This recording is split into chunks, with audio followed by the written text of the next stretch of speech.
The Unfiltered by Jay. Jade.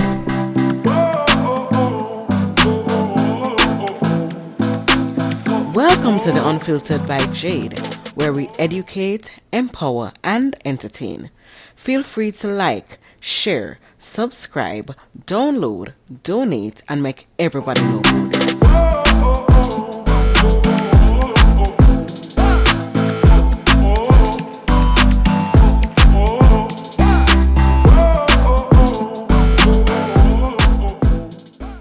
Beats by RB Records.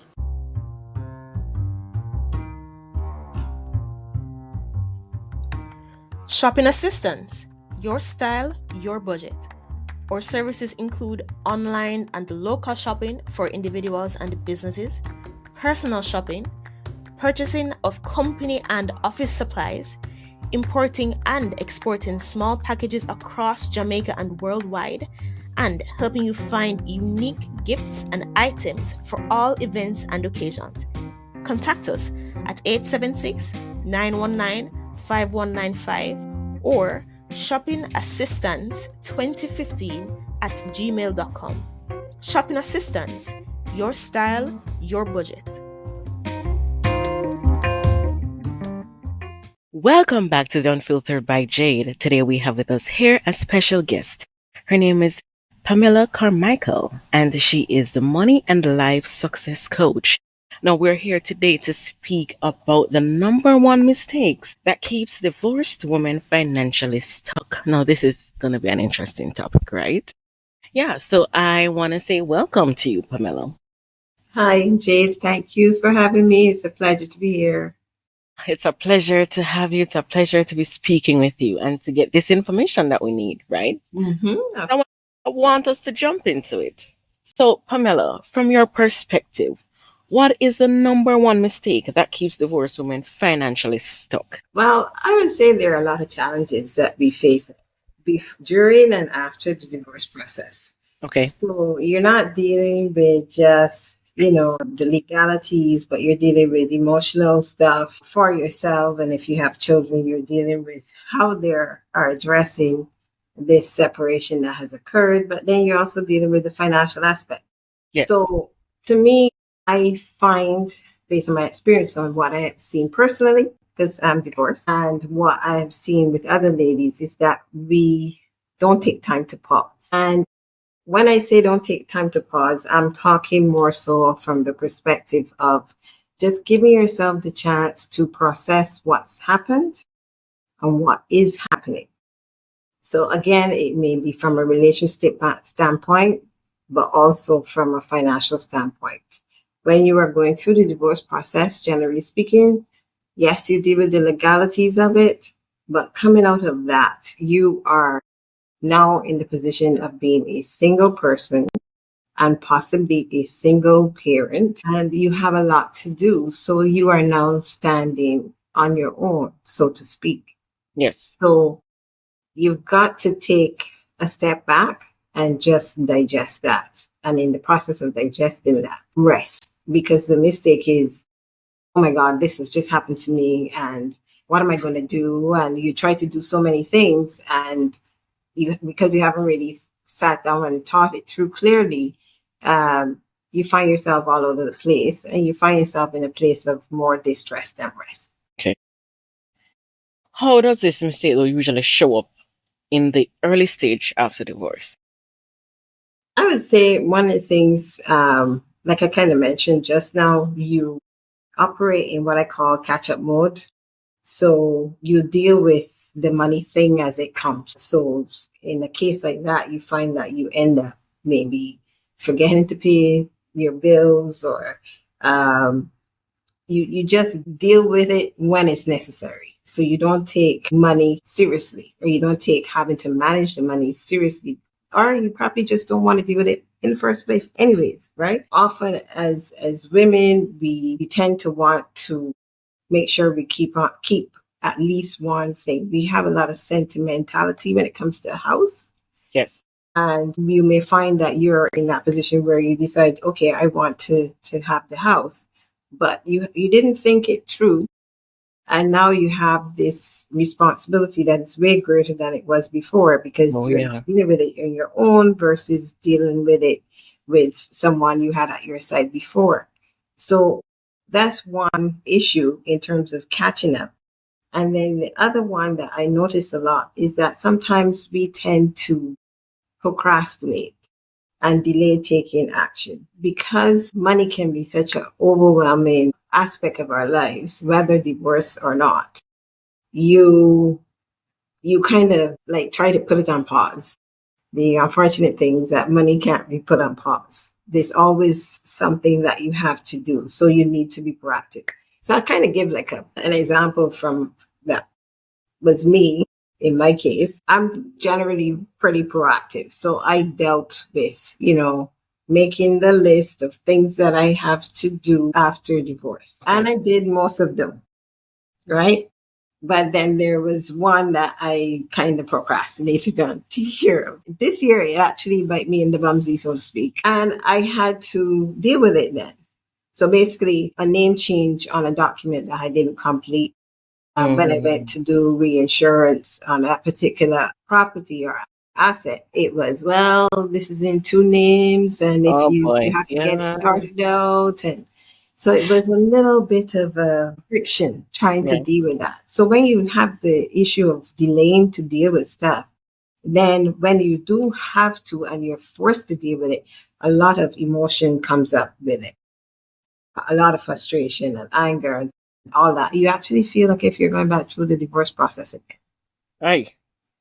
So when you do it at the get go, it's much better than waiting till something happens and you don't have a choice to do to but to deal with it. What to do with it?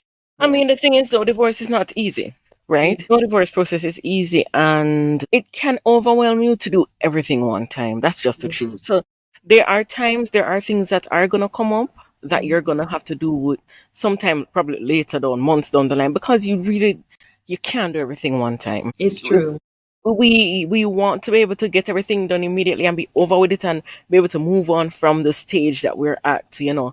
processing and whatever. But there are just some things that it's gonna have to wait. Yes. There's some things that have to wait. And sometimes what you can do if you have someone you can trust with certain parts of your life, whether it's the financial part or, taking care of your kids while you do certain things or whatever the case may be. Try to do that so that you can deal with the things that somebody else can't deal with for you. Yeah. So, but procrastination, yes, can be a really a, a bit of a challenge. And as much as you can avoid procrastinating too long, because like in my particular situation, it was more than a year or Mm. probably 2 years of, Gotcha. not dealing with it. Right. And in some cases, I've seen ladies take that long to deal with certain things. And then because of the length of time between divorce and when you're dealing with that, it becomes a little bit more complicated to get the matter resolved. Got you. Yeah. I got you. I got you. Is it though that the issue, whether it's money, whether it's, as you said, changing your name, is it Mm. that these things are more tied to emotional barriers that we have in terms of, you know, some women have no clue what their finances are in their, when they were married, Oh, yes, it's very true. right? Mhm. Yeah. So, in terms of, there are two parts to it. No matter what you do, going through, I describe divorce this way, especially when you're standing before the judge. It is one cold, cryptic process that supposedly is meant to make it easier for you, but it like literally drains the quote unquote emotion out of the what you have just done. You built a life with somebody else, and now they're telling you, okay, this is ending, and you have to divide this and divide that. It makes it very cold. But coming out of divorce, I would say that yes, we have these feelings of rejection and shame and guilt and even embarrassment because sometimes ladies are so tied to their title, so to speak, that to for somebody to ask them, is it Miss or Mrs., Yeah. right? So it can also be so on one side, the person who was served with the papers, may feel that rejection and shame and embarrassment or whatever. On the other side, the person who initiated the process may feel frustration and anger and all that kind of stuff because they're not necessarily getting things done the way they want or the cooperation they want from their ex, right? So a lot of emotions play out in the process and even thereafter. But outside of that, there are practical challenges. There is, you use a word I don't particularly like, which is budget. There is a whole thing about budgeting and lack of financial knowledge. So let me speak a little to that. So from on the practical side, there's often, yes, that lack of financial knowledge. There are a lot of women who are clueless where finances are concerned related to their household. Right. Because their spouse has been taking care of business, right? The problem is if these said women become divorced, then their whole world is disrupted. Yep. And the reliance they had on that spouse to take care of these financial matters is no longer there. And they have literally been dropped in hot water because you didn't take care of, you didn't know, you said, oh, honey, well, I'll take care of that. You're now in a position where, how am I going to deal with this? Right. So for some of these ladies, they're starting from scratch, and they have to learn how to manage this money world. And that is hard, along with all the emotional stuff that's going on. That is tough to deal with. The ladies I've worked with in terms of coaching women and stuff like that, I've seen this played out with women who are either divorced or women who are happily married but have a financially absent spouse, where they are now forced into a position of taking full responsibility for their finances. And it's something that they didn't want to do, something that they didn't dream of doing, but now, lo and behold, is something that they have no choice but to take care of. So when you are dealing with divorce, when you're divorced, this becomes a challenge. Yes. How do I now begin to take care of something that I never had to worry about before? It's hard. It's really challenging. So that's why one of the reasons when I started money coaching just looking at working specifically with Christian professional women in general. But then this year was kind of a bit of an aha moment for me with my coach. She was saying to me, who's your most successful, describe your most successful client. And I described, this lady who came to me separated. She was facing a lot of anxiety, wouldn't do anything with relation to her finances, paid the price financially for not taking action in certain cases, like having to pay more taxes than she should and stuff like that. And, by the time she went through the coaching process with me, we worked through, her finances and trying to get her to take action. She's beautifully doing that today. And she's building her own home. Initially, I never thought of, working with divorced women.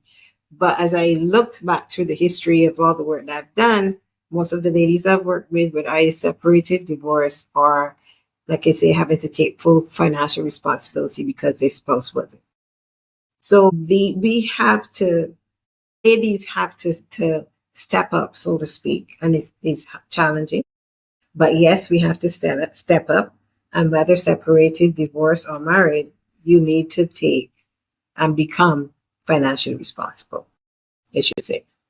What are the first 3 steps a divorced woman can take to avoid falling into this financial trap? Okay, so I would say, well, I don't know if these are the first 3, but nonetheless, divorce can cause people to say a lot of things they shouldn't say, think a lot of things they shouldn't think. And, we talked about being angry and being frustrated and all that.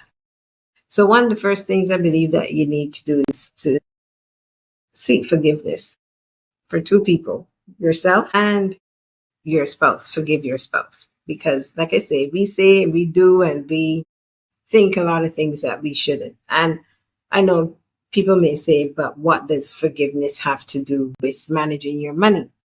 But when you are operating out of this negative space, anger, frustration, complaining about everything that happened in your marriage or how the divorce process went, you are so occupied with that side that it hinders you from being able to focus and concentrate on what really matters. So I would say one of those first things you need to do is to just emotionally heal, period. Whether you need to forgive, whether you just need to let it all out in whatever frame or fashion you need to do it, in maybe seeking counseling, whatever the case may be, you need to let go of that negative emotional side that can hinder you from moving forward.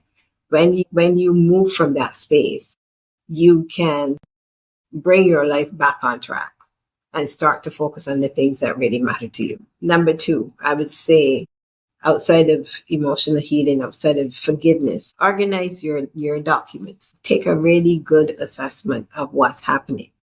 Organize your documents, revise them. In some cases, you may have to update your will, or review your whole estate planning. You may have to look at that. Simple little things like changing beneficiaries on accounts or changing access to accounts are things you may have to do. You may say, well, my spouse doesn't know, the password for certain online accounts or whatever the case may be. Maybe, maybe not. But nonetheless, you're starting over on your own and try to make a clean slate wherever you can. Yes. So don't think of it as being the end, but think of it as being the beginning of a life that you now have to live, a new life that you now have to live on your own, as opposed to saying, oh God, I'm ending all of this and I have to get rid of all of this, and think of it from the other side. So consider every single type of transaction you may have had it with your spouse. Assess whether there's something you need to change. If you got to change register, savings accounts, brokerage accounts, savings accounts, the name of vehicles or property, whatever it is, sit down, make that list and start to go through those things one by one. Don't try to do everything all at once. Just one at a time, and work through the process based on what a financial institution may say to you, or what, a lawyer may say to you that you need to do. And then I think the third thing that you can look at when you are in this position, one of the third steps you can take is you can make sure you get as much knowledge as you can as it relates to managing your money. As I would say, aim to become a warrior and a master of your finances. Don't wait for somebody else to do it for you, because you really need to know for yourself. And you really need to know, if you have children, you need to know for your family. So educate yourself. This may mean hiring a coach. This may mean hiring a financial advisor. In some cases, you may have someone within your household, your family, brother, sister, whoever, that may be able to support you. Gain the support where you can. So the whole idea is that at the end of this process, or at the end of divorce, while you're dealing with these things, your goal is to come to a place where you have control over your finances. You understand what's going on and you know what to do to get to where you want to go financially with respect to your goals. Nice. Lovely. I want to know, how can divorced women balance short-term needs like paying bills, etc., with long-term goals like planning for their retirement, because all of that now has changed. So balance is a hard word. I don't know that in life we actually can do that. So for me, I would say is, how do you manage it, as opposed more so than how you balance it. So in terms of being able to address the short-term needs versus the long-term needs, I would think you have to do them together. Recently, I was speaking to a group of ladies and I said to them, you cannot look at you use the word budget. I'll use the word financial activity. So you can't look at your financial activity only from the perspective of what you're going to spend, or what bills you're going to pay, or what debt you're going to pay. That makes managing money very boring, very stressful. But so it's not about just your obligation to other people, right? But there's also the obligation to yourself that's also. So when you're looking at your financial activity, when you're doing it on a monthly basis or a weekly basis, however you're doing it, you have to consider that Although I have expenses and bills and debt that I need to pay off, how am I going to pay myself? So do I have any money allotted for saving? Do I have any money allotted for investing for the future? And do I have any money allotted for self-care? Or do I have money allotted for it's another one that I like, vacations, or just so when I am looking at my financial activity, I'm considering that I still need to take care of myself. I still need to take care of my family. So it can't be just strictly expenses, bills, and paying off debt. True. So I have to try to find a way to, if I have to make adjustments, I make adjustments. And that's the other thing. You can cut expenses only so much. So as I put it, the only other way is up. So try to find ways to increase your income, whether it is by promotion, career change, another of income, however you choose to do it. You should always try to find an additional, at least one additional thing that we can do that will generate some level of income for us. And sometimes it is as simple as you just want a quick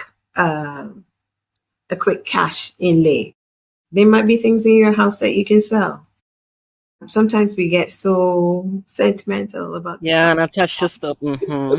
Sometimes we just keep this stuff for no reason. And the rule for me is more than a year, you gotta go.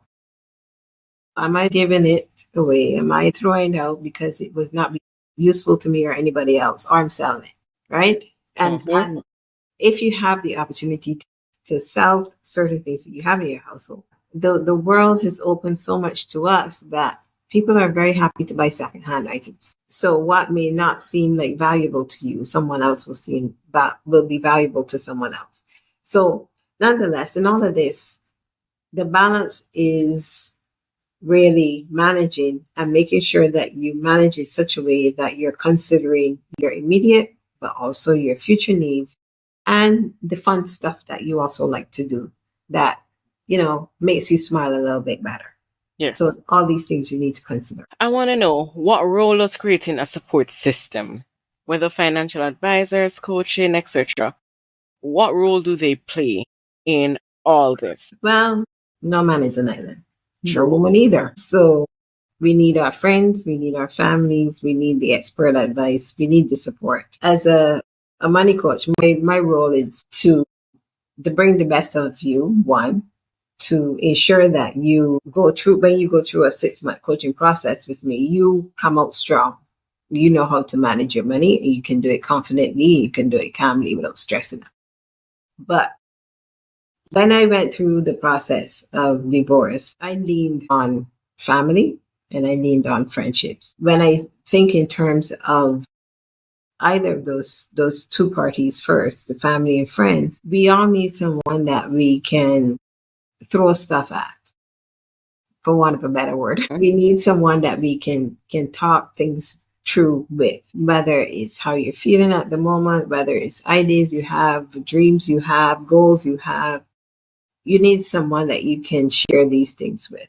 So for me, my support system, brother, sister, sister-in-law, when I saw that things were getting rocky, I leaned on them. I think everybody should make sure that they have someone within their household, their family, extended family, that they can rely on to give them some support. Be honest, be open to them, and tell them what's going on. Yes. Because it like we've said, can be a stressful process and an unpleasant process. Yes. So you need that support. Outside of my family, there was friendship. I think this was a God move. The person who became a great support for me did not even live in Barbados. They live in a different country. And she's a money coach too. So we used to meet every 2 weeks, and we would talk business, we would talk family, we would talk life, we would pray with one another. So she became a strong support system for me, a voice of reason outside of the ones that I'm used to. Right. Got you. But nonetheless, we need, however that support may come. I always say, God, choose my friends, because We can choose and not choose very great. I would say, Lord, choose my friends, whoever they may be. You know who is good for me, who's not good for me. And outside of your family, your friends, you may need the support of a counselor or a therapist to deal with emotional issues. If you have children, um, you may need to give them that support in terms of, having a counselor or a therapist speak to them so that they can heal through the process as well. Because although we're parents and we know we know our children, we can't always help them in the best way. So having the outside support, so to speak, and the independent support and the person who sees things that you may not necessarily see can really help you and help your children. So seeking counseling, go for it. If you feel you need it, go for it. As it relates to finances, like I've said before, when you're in a position and you feel stuck, speak to someone who understands the money world, whether it's a money coach, a financial advisor, investment advisor, somebody who can give you guidance to help you through and make sure that you end up in a stronger financial position. So even in terms of like dealing with, professional women who are, they have successful careers, they might be doing well financially, even after divorce. But even these ladies do have their challenges, and they would seek out financial advisors or investment advisors to help them to create an effective plan to make sure that what they want to achieve or what they want to see happening with their wealth and their inheritance, it goes the way that it ought to go. So regardless to whether you are separated or married, you will need support of some kind from a money coach to help you navigate the present and to plan for the future and to take the necessary steps you need to thrive now and to thrive in the future. Understood. Pamela, I want you to give one piece of advice to every woman going through a divorce or going through separation. What is one advice that you'd give to that woman? Okay, I'm going to say this and it may sound strange, but don't lament, and don't lament for too long over what has happened. I know it is painful, even if sometimes you're the one who's initiating the process of going through the divorce. It is hard to make life change, that kind of life change. So I use the word don't lament because part of that process, when we go through that process of divorce, we grieve. We grieve for the loss of the future that we thought that we would have. So the other thing I would say, you asked for one, but sorry, is to give your time to heal and rest and give yourself the gift of forgiveness. It's unfortunate that sometimes we go through this process and we go from dealing with all the ins and outs of the proceedings or the process, and we jump into the next thing that we need to do without taking time to really heal and to really rest. So embrace this new life is the last thing I'll say. Enjoy your life, enjoy your family, embrace your children, embrace yourself. Just remember that you're not staying where you are today. So you have the ability to get up and move forward and to reset and to try. Lovely. I want you to let people know where is it that they can find you, Pamela. Okay, so I am on Instagram, not using my name. I'm on Instagram as the Life Success Company, and I have a blog which is PamelaVCarmichael.com or my company site, thelifesuccesscompany.com. Okay. So if anyone is interested, there is a free guide that I can offer. I will send the link and you can add it onto the information for the podcast. Sure. But nonetheless, the guide says 7 steps to rebuilding your wealth, a guide for recently separated and divorced women. So it covers some of what I spoke about today, but obviously there's a little bit more detail in there to help women take one step at a time to come to a place where they can rebuild and thrive. Lovely. I want to say though, I don't want women to not lament. I want you to sit in your feelings about this situation. Cry about it. Because the truth is, Pamela, if it is that we don't, we're stuck forever. We have to sit and grieve it. We have to sit and grieve that we're no longer in something that we thought we would have been for the rest of our lives. Mm-hmm. Right. So I did say don't lament, but don't lament too long. Right, but because you said don't lament and don't lament too long, it's as if you're saying don't lament. But even if you do lament too long, right? I want people to lament, cry, if you need to cry, get it out of your system. You can't get over it. You have to work through it. Yes, it's true. It's true. Yeah. Do what you need to do to get to the place that you ought to do and heal. Healing is important, or you'll forever be bitter over it. Yeah. So that's my 2 cents to them, Pamela. Yes, I agree with you. I agree with you. So I want to say thank you so much again for sharing. These are heavy topics, to be honest. One of the things I think I did was I just said to God, I can't deal with this no more. Yeah. All the time. We need to be really honest about what's going on in our head and our heart. Yes, you lay it before God, but you also will need to share with other people so that they can help you heal. Yeah. Oof. Yeah. Thank you so much, Pamela. And I want to say thank you so much to my listeners for continuing to listen to The Unfiltered by Jade. And we'll be back next week, Tuesday. Thank you.